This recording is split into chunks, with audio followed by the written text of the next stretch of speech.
আপনি রিট করেছিলেন ফরহাদের প্রার্থীতার বৈধতা নিয়ে, এই বিষয়ে একটু বলবেন কি আসলে কেন আপনি রিটটি করেছিলেন?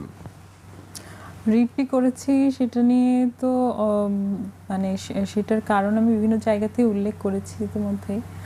আর যে প্রধান দুইটি কারণ, দুইটি বক্তব্য আমার রিটের মধ্যে ছিল, সেটি হচ্ছে যে ডাকসুর গঠনতন্ত্রের যে মূল বক্তব্য বা মূল লক্ষ্য উদ্দেশ্য, এইমস অ্যান্ড অবজেক্টিভসের মধ্যে হচ্ছে 2-এর এতে যেটা আছে যে ডাকসুর অন্যতম লক্ষ্য এবং উদ্দেশ্য হচ্ছে মুক্তিযুদ্ধের স্পিরিটকে ধারণ করা এবং সেটিকে সমুন্নত রাখা। তো সেখান থেকে হচ্ছে শিবির সমর্থিত প্যানেলে এস এম ফরহাদ তিনি এই নির্বাচনে অংশগ্রহণ করছেন, জিএস পদে প্রার্থিতা করছেন। এছাড়াও তিনি শিবিরের যে কমিটি আছে বাংলাদেশ ইসলামী ছাত্র শিবির, সেটার যে ঢাকা বিশ্ববিদ্যালয়ের যে কমিটি, সেটিতেও তিনি আসলে জিএস পদে বহাল আছেন।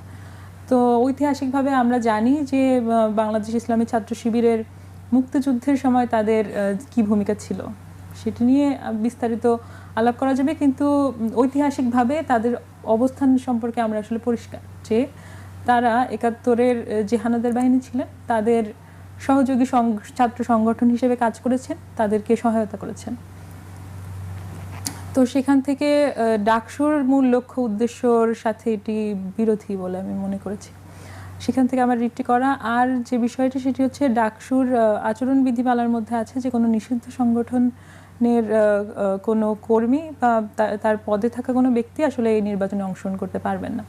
এস এম ফরহাদ তিনি তার ডিপার্টমেন্ট, সেটি হচ্ছে সমাজ কল্যাণ ও গবেষণা ইনস্টিটিউট, সেখানকার যে ছাত্রলীগের কমিটি সেটিতে তিনি আসলে যুগ্ম সাধারণ সম্পাদক পদে ছিলেন এবং তিনি মানে তার হচ্ছে এখান থেকে কোনো পদত্যাগপত্র আমরা পাইনি।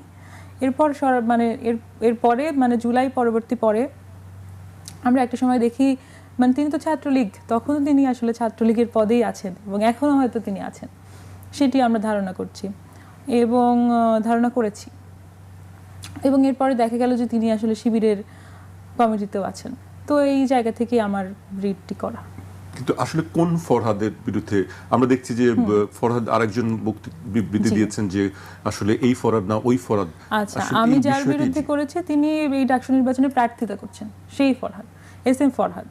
হ্যাঁ, তিনি শিবির সমর্থিত প্যানেল থেকে সাধারণ সম্পাদক পদে প্রার্থী ডাকসু নির্বাচনে। তো তিনি পড়েন হচ্ছে সমাজ কল্যাণ ও গবেষণা ইনস্টিটিউট। এছাড়া আরেকজন ফরহাদের নাম আসছে সামনে, তিনি পড়েন ফার্সি ডিপার্টমেন্টে। তো তাদের দুজনের ডিপার্টমেন্ট আলাদা, তারা মানুষ আলাদা, তাদের সেশন আলাদা, কিন্তু তাদের হলটা এক। তো এই ক্ষেত্রে অনেকের কনফিউশন হচ্ছে। আমি ফার্সি ডিপার্টমেন্টের ফরহাদের বিষয়ে কিছু বলিনি, আমি আসলে ওই যে যিনি ডাকসু নির্বাচনে জিএস পদে দাঁড়িয়েছেন তার বিরুদ্ধে রিটটি করেছি। এই রিটটি করার পরে আমরা জানি, দেশের সবাই জানে যে কুরুচিপূর্ণ মন্তব্য করা হয়েছিল আপনাকে ঘিরে এবং যিনি করেছিলেন তাকে আজকে বহিষ্কার করা হয়েছে বিশ্ববিদ্যালয় থেকে। এই ব্যাপারে আপনার সঙ্গে আমার বেশ কয়েকবার কথা হয়েছে যে একটি নিরাপত্তা নিয়ে আপনি আশঙ্কা প্রকাশ করেছেন।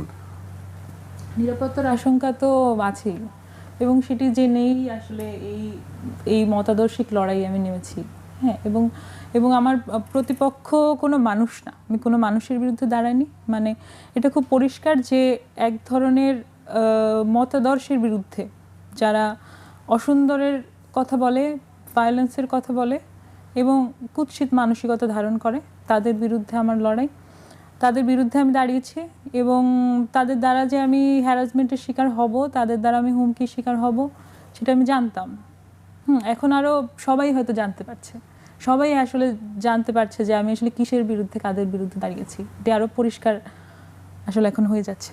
যে হুমকি যিনি দিয়েছেন তার আমরা দেখেছি যে তার রাজনৈতিক সম্পৃক্ততার কোনো প্রমাণ পাওয়া যায়নি। আলী হোসেন নামে যিনি আছেন, এটি কি আসলে প্রমাণ বলতে কি ধরনের প্রমাণ? আমরা দেখেছি, আমি একটু বলি, শিবির ছাত্র শিবির থেকে বলা হচ্ছে তিনি ছাত্রদল থেকে বলা হচ্ছে তিনি শিবিরের, মানে দুই পক্ষেই তাদেরকে অন্যদিকে ঠেলে দিচ্ছে বল। আচ্ছা, মানে এটা আসলে অস্বীকার করার কিছু নেই যে তিনি ছাত্র শিবিরেরই কর্মী এবং সমর্থক, কারণ তার প্রোফাইলে একাধিক জায়গাতেই পাওয়া গেছে যে তিনি ছাত্র শিবিরের সাথে মানে ভীষণভাবে সম্পৃক্ত। সেটি তিনি অস্বীকার করলে করতে পারেন, মানে সেই অধিকারও তার আছে, নিশ্চয়ই তারা তাদের নিজেদের পরিচয় অস্বীকার করতে পারেন, যেটি শিবিরের রাজনীতির অন্যতম একটি বৈশিষ্ট্য। তারা নিজেদের পরিচয়কে গোপন করে এবং অস্বীকার করে আসলে রাজনীতিটা করেন। এই জায়গাটি তারা করতে পারেন এবং করছেন, কিন্তু এর যথেষ্ট পরিমাণ প্রমাণ, তথ্য, ছবি আছে যে তিনি ছাত্র শিবিরের সাথে সম্পৃক্ত এবং তাদের সাথে তিনি রাজনীতি করেন। জি, আপনি বলছেন যে তিনি শিবিরের সঙ্গে সম্পৃক্ত।